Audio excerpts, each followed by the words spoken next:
আসসালামু আলাইকুম। ওয়ালাইকুম আসসালাম। জানো নি রে, তুই কোনে যাস এই গেটার ধরে?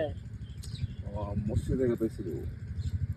তোরে রোজার একদিন আগে দেখলাম তুই যাই না ওই যে বর্তলি স্কুলের সামনে মাল পাঠাবেন, তুই আসতে এত ভালো গেছিস না। রোজাদার মানুষের সাথে এইভাবে কথা বলছি না বাবা। এই যে বাবা, এই দুনিয়াটা যে আল্লাহ বানাইছে, আমাদের সৃষ্টি করছে, এই রমজান মাসে রোজা রাখো নাই বাবা, চোরের নাগাল করতাইছ। একদিন মরতে হবে বাবা, কবরে যায় আল্লাহর কাছে হিসাব দিতে হবে। মসজিদে যাও না, নামাজ পড়ো না, এই রমজান মাস রোজা রাখো না বাবা। ভালো হয়ে গেছে না তুমি? ও বাবা, এভাবে গাল দিতে নাই। এই রমজান মাসে তোমরা এইভাবে গাল দিতেছ, এটা তো মহাবড় পাপ করতেছ। তোমরা দিনের মতাও এই যে রমজান মাস আইছে, রোজা রাখো, আবাদত করো, 5 ওয়াক্ত নামাজ পড়ো, তারাবির নামাজ পড়ো। তা না, তোমরা এনে গালাগালি আরম্ভ করছো।